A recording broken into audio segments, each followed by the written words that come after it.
नमस्कार, मैं अर्जुन तुकाराम लाड, टीजीटी हिंदी, जवाहर नवोदय विद्यालय सरबोग बेरपेटा असम।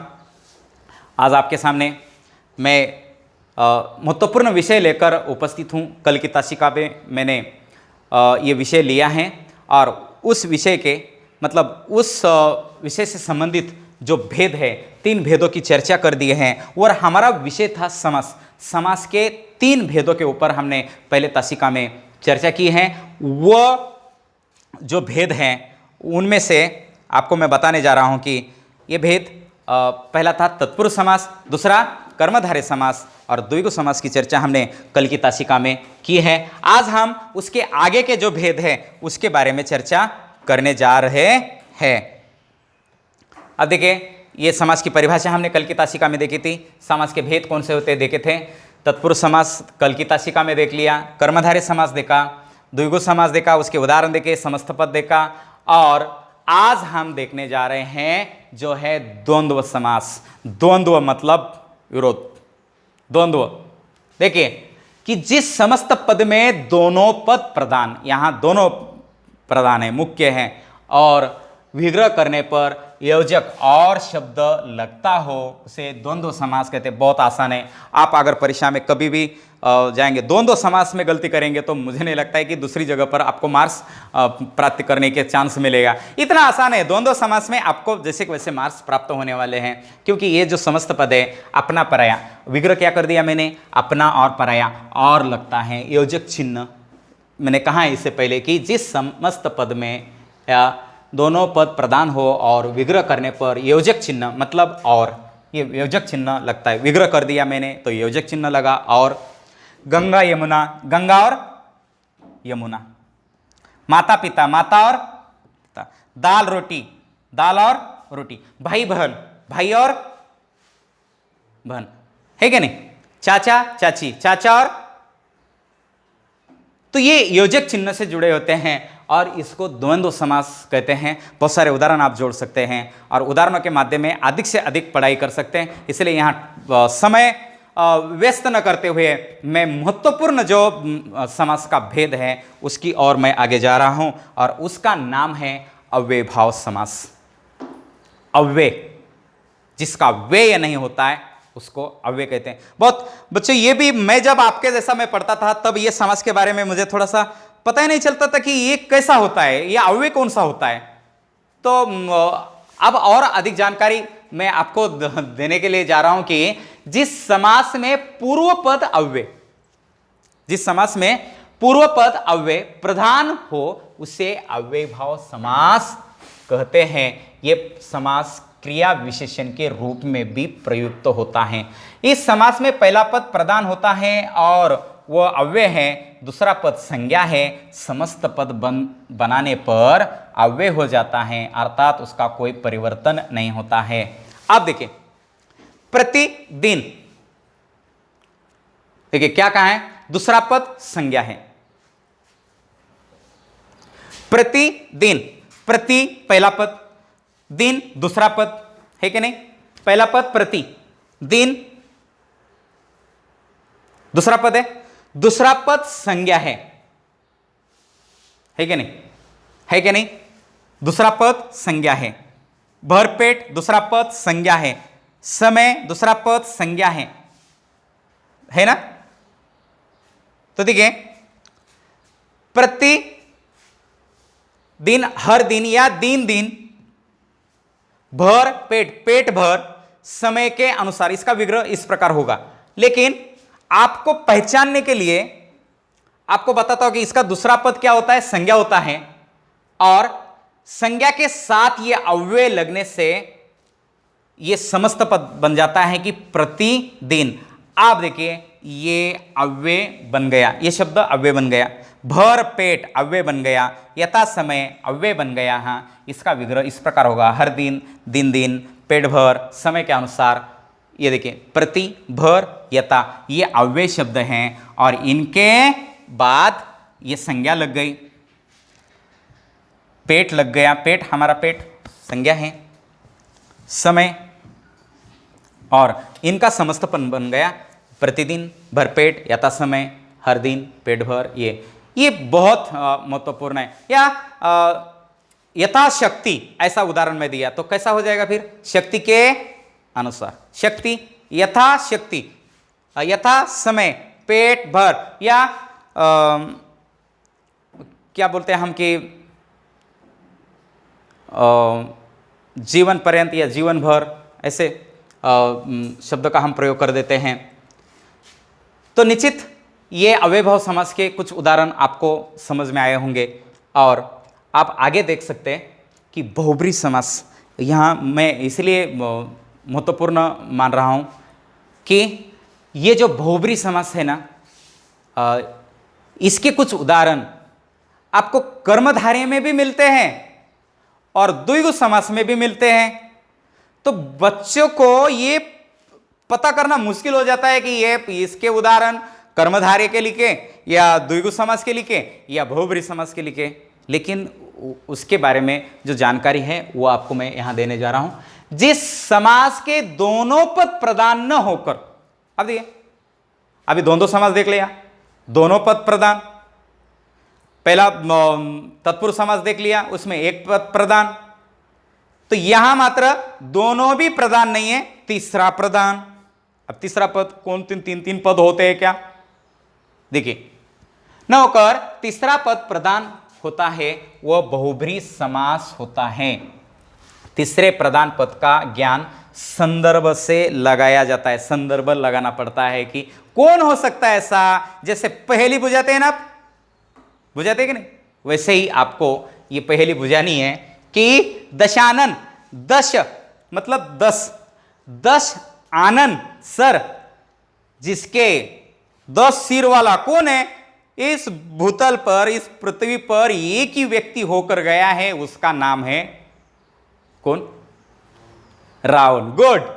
तो ये हमें यहां दिया है क्या, रावण शब्द दिया है क्या, नहीं, हमने संदर्भ लगाया कि 10 आनन, ना पहला पद प्रधान है ना दूसरा पद प्रधान है, इसका विग्रह कर दिया। विग्रह करने के बाद हमें पता चला कि कोई तीसरा पद प्रधान है और उस तीसरे प्रधान पद का नाम है रावण। लेकिन विग्रह कैसे करेंगे, 10 है आनंद जिसके, तब आ जाता है 10 है जो, या 10 है आनंद ऐसा आ गया तो वो पीछे कर्मधारय में चले जाएंगे, इसीलिए 10 है आनंद जिसके, तो तीसरा पद ऑटोमेटिकली निकल कर आ जाता है। जैसे कमल नयन, कमल के समान नयन है जिसके, विष्णु। गिरिधर, गिरि को धारण करने वाला श्री कृष्ण।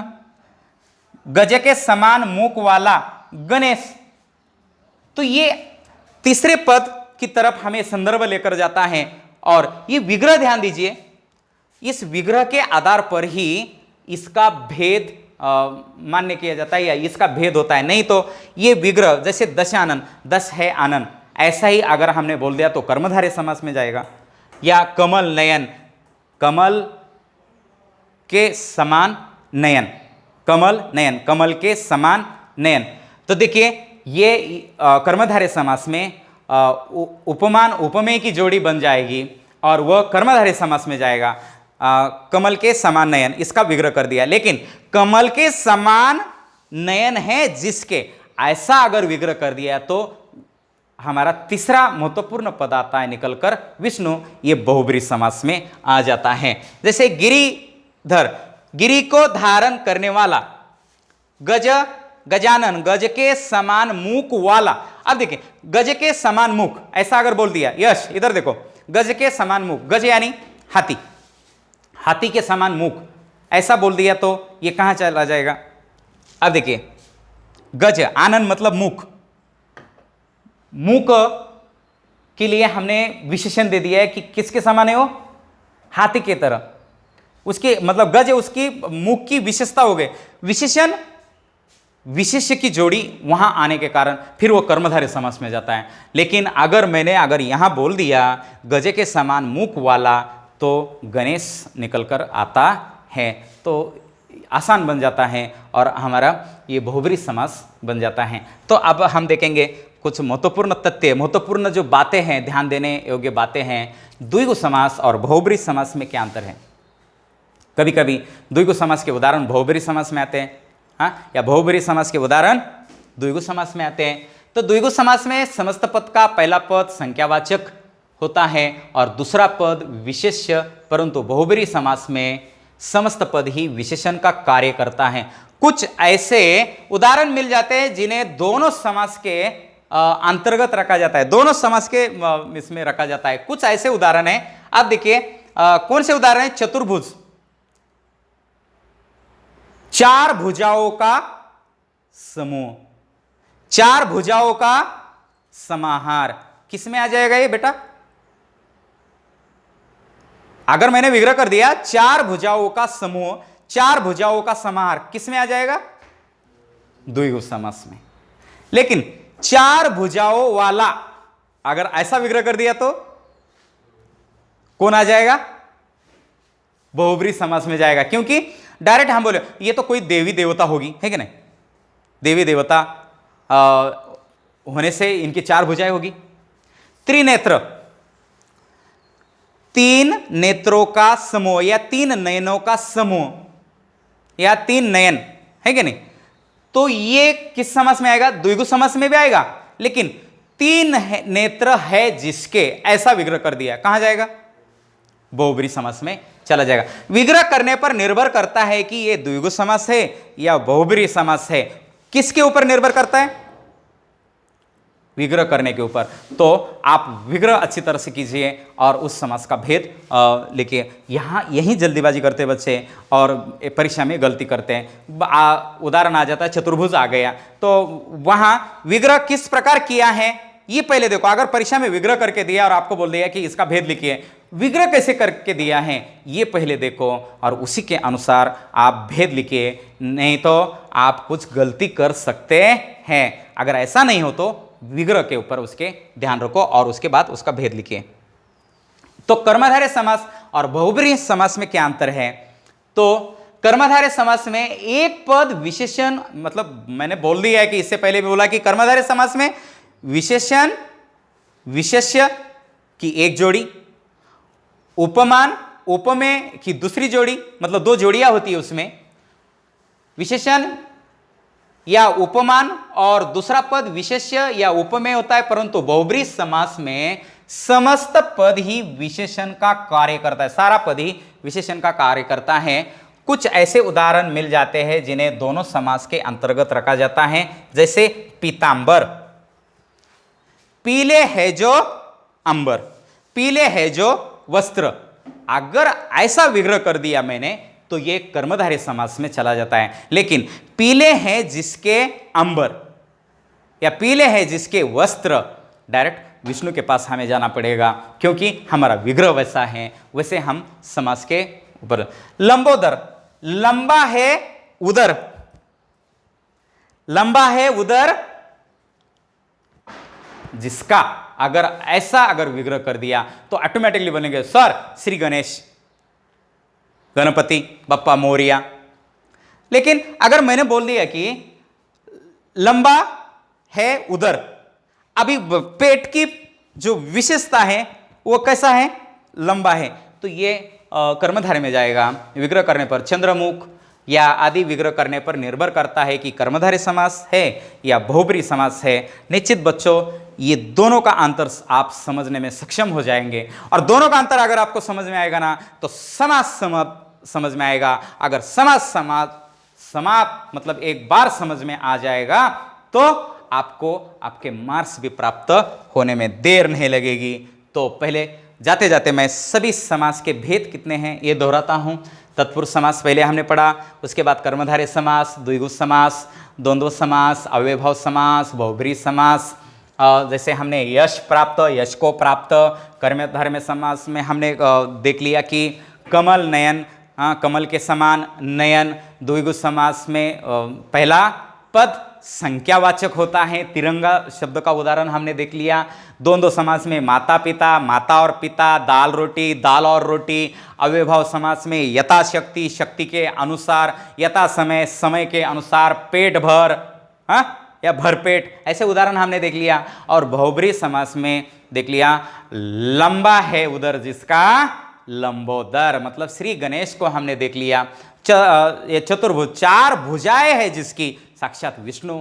इस प्रकार के उदाहरण देखकर हमने पूरे समास के भेद देख लिए। उसके बाद हमने कर्मधारय समास में और बहुब्रीहि समास में क्या अंतर होता है और ये अंतर क्यों होता है, और परीक्षा में ऐसे दोनों कोटियों में, दोनों समास के अंतर्गत आने वाले अगर उदाहरण आते हैं तो इसको कैसे पहचानना है, उसके बारे में सबसे महत्वपूर्ण जानकारी दी। साथ ही साथ बहुब्रीहि समास में और द्विगु समास में क्या अंतर होता है, उसके उदाहरण के विग्रह करने पर उनका जो भेद निकलता है कैसे निकालना है, उसका विग्रह करने पर कैसे निर्भर करता है, उसके बारे में हमने सटीक और महत्वपूर्ण जानकारी दी। तो बच्चों प्रश्न ऐसे आ सकते हैं आपको परीक्षा में कि समास की परिभाषा लिखकर समास के भेद साधारण स्पष्ट कीजिए। इतना लंबा क्वेश्चन नहीं आएगा, लेकिन समास विग्रह कीजिए तथा समास का नाम भी लिखिए, ऐसा मात्र प्रश्न डेफिनेटली आपके परीक्षा में आ जाएगा। तुलसी कृत, तुलसी द्वारा रचित या तुलसी से कृत, मतलब तुलसी से रचित तत्पुरुष समास का उदाहरण आता है ना। नकटा, कटा है नाक जिसका, शूर्पणखा है कि नहीं, किसकी नाक कटी है, हम इसमें रामायण में देख लिए शूर्पणखा की नाक कटी थी, किसने काटी थी, लक्ष्मण। गुड। कनकलता, हाँ कर्मधारय समास। चौमासा, पहला पद संख्यावाचक, द्विगु समास। गुड। त्रिफला, द्विगु। धर्मात्मा,